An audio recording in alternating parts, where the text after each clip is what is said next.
마가복음 4장 23절의 말씀입니다. 들을 귀 있는 자는 들으라. 예수님께서는 반복적으로 들을 귀 있는 자는 들으라 말씀하셨습니다. 들을 수 있는 귀가 없는 사람은 들을 수 없다는 말씀입니다. 결국 예수님은 들을 귀가 있는 사람들에게만 말씀하셨습니다. 들을 귀가 있는 자는 들으라 라는 예수님의 말씀은 아무나 쉽게 예수님의 말씀을 이해할 수 없다는 뜻입니다. 들을 귀가 있어야만 예수님의 말씀을 제대로 이해할 수 있다는 뜻이기도 합니다. 요한복음 6장 60절입니다. 제자 중 여럿이 듣고 말하되 이 말씀은 어렵도다 누가 들을 수 있느냐 한데, 예수님의 말씀을 들었던 제자들 중에 예수님의 말씀을 이해하지 못하고 떠난 사람들도 상당수였습니다. 예수님의 말씀을 제대로 알아듣고 있던 사람들은 소수였습니다.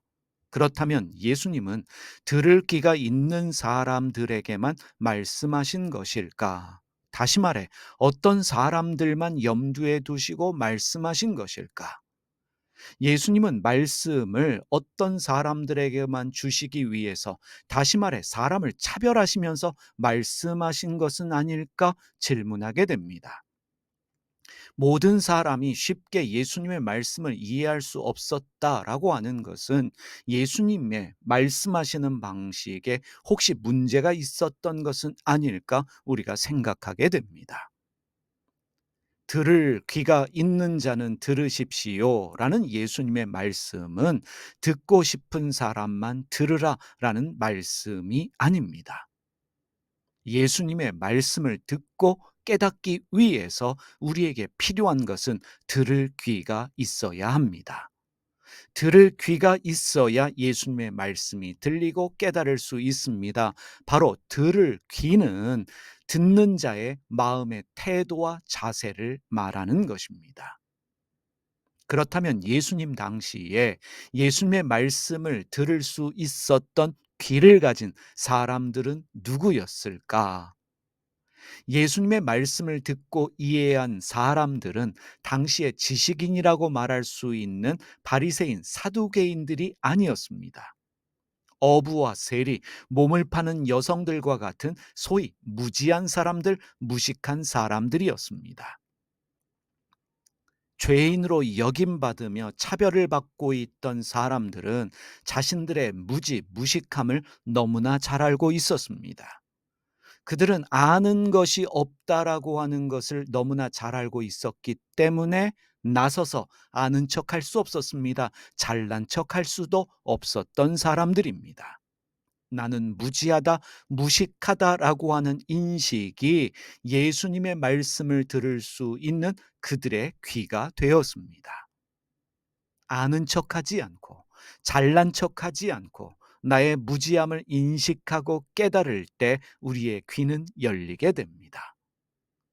아는 척하지 않고 잘난 척하지 않을 때, 나의 무지함과 인식함을 깨달을 때 비로소 우리는 낮아져서 배우려는 마음을 가지게 됩니다. 질문과 고민을 통해 끊임없이 배우려는 마음의 태도를 가지게 되는 것입니다. 바리새인 중에 한 사람인 니고데모는 유대인의 지도자였습니다. 니고데모는 배울 만큼 배운 사람이었습니다. 그럼에도 불구하고 니고데모는 밤에 예수님께 와서 질문하며 예수님 말씀에 귀를 기울입니다. 그는 배운 사람입니다. 하지만 그는 배움을 통해 자기의 무지함, 무식함을 깨달았기 때문에 예수님께 와서 질문하고 있습니다. 이것이 진짜 공부입니다. 이것이 진짜 배움입니다. 공부하면 할수록, 배우면 배울수록 자기의 무지함과 무식함을 깨달아 겸손하여 지는 것이 진짜 공부요 배움이라는 것을 우리가 기억해야 합니다. 신앙은 배워서 알았다, 깨달아 알았다, 계시를 받아 알았다가 아닙니다. 신앙은 알았다고 말하는 그 순간에 우리가 알고 있는 그 지식은 오만이 됩니다. 우리가 알았다라고 말하는 그 신앙의 지식이 사람을 학대하고 죽이는 무기가 될 수도 있다 있다는 사실을 우리가 잊지 말아야 합니다. 얕은 성경의 지식을 가지고 하나님의 뜻 운운하면서 사람을 차별하고 회개를 요구하는 분들이 있습니다. 여러분, 우리가 알면 얼마나 알겠습니까? 그래서 우리는 함부로 사람에 대하여 판단하거나 정죄할 수 없는 것입니다. 신앙의 깊이가 더하여질수록 아는 것이 없다는 것을 인식하게 됩니다. 알면 알수록 자기의 무식함을 깨닫게 되는 것이 바로 신앙입니다. 배우면 배울수록, 알면 알수록 하나님은 알 수 없는 신비이구나라는 것을 깨닫게 됩니다. 그래서 신앙에 대하여, 하나님에 대하여 함부로 말할 수 없는 것입니다. 저의 이야기를 좀 하겠습니다. 청년 시절 성경을 읽기 시작하면서 한글 번역 성경이 어려워 영어 실력이 없음에도 불구하고 영어 성경을 통해서 신앙을 이해하려고 했습니다. 영어 성경을 얕은 지식을 가지고 읽으며 어느 정도 아는 척했지만 사실 제가 알면 얼마나 알았겠습니까? 영어 성경을 읽으면서 알게 된 것이 성경을 제대로 이해하려면 소위 말하는 원어를 알아야 한다는 것이었습니다. 미국에 유학 생활하면서 히브리어, 헬라어를 공부했습니다. 사실 히브리어, 헬라어만 배우면 성경을 통달할 줄 알았습니다. 하지만 히브리어, 헬라어가 고대어이기 때문에 1, 2년 공부해서 다 아는 것이 아니구나라는 것을 알게 되었습니다.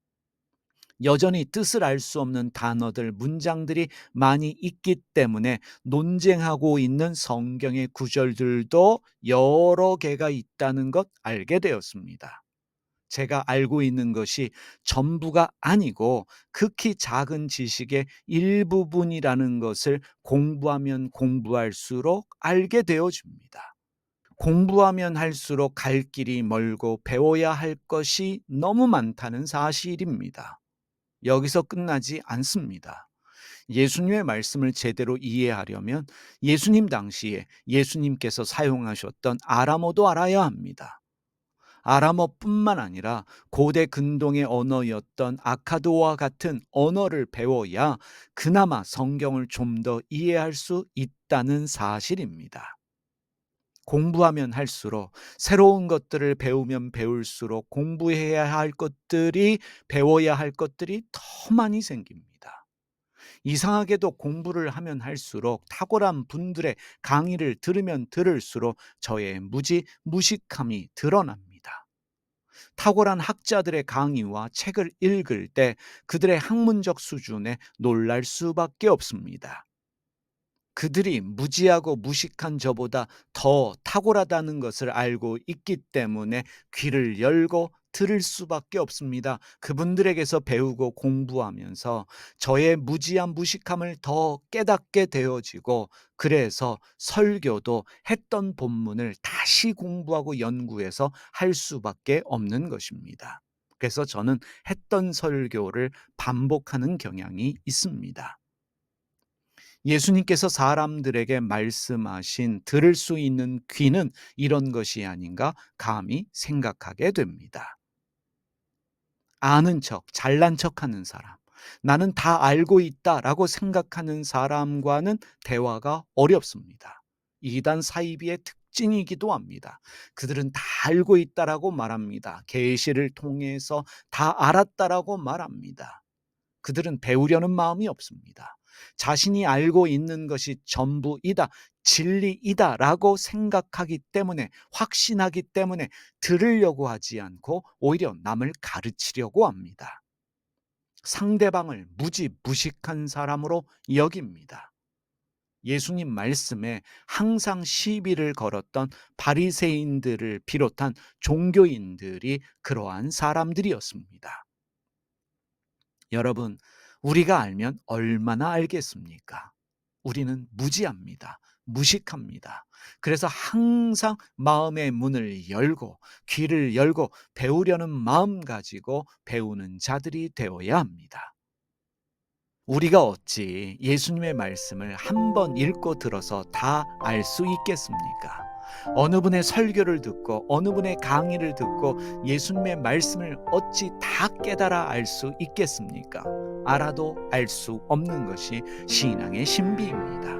그래서 나는 무지하다, 무식하다, 나는 알지 못한다 라는 겸손한 마음으로 우리가 배우려는 마음 가져야 하고, 그래서 들으려는 귀를 가질 때 알아도 알 수 없는 신앙의 신비를 경험하게 되는 줄 믿습니다. 기도하겠습니다. 살아계신 하나님 아버지, 들으려는 귀를 가진 예수님의 제자가 되게 하여 주시옵소서. 아는 척하지 않게 하시고 잘난 척하지 않게 하시고 어린아이를 통해서도 배우려는 마음을 가지게 하여 주시옵소서. 내가 알고 있는 것이 전부가 아니기 때문에, 내가 깨달은 것이 전부가 아니기 때문에 배우려는 마음 가지게 하여 주시옵소서. 늘 겸손함으로 열려진 마음 가지고 들으려는 귀를 가지고 신앙의 신비를 경험하는 저희 모두가 되게 하여 주시옵소서. 오늘도 신앙의 신비를 경험하는 날 되게 하여 주실 줄 믿습니다. 예수님의 이름으로 기도드립니다. 아멘. 하늘에 계신 우리 아버지, 아버지가 어떤 분인지를 저희에게 보여주시옵소서. 세상을 바로잡아 주시고 아버지의 뜻이 하늘에서와 같이 땅에서도 이루어지게 하소서. 오늘 저희에게 일용할 양식을 주시고 저희에게 빚진 사람들의 빚을 탕감하여 준 것 같이 저희 빚을 탕감하여 주시옵소서. 저희를 유혹에 빠지지 않게 하시고 나쁜 일을 당하지 않게 하소서. 아멘.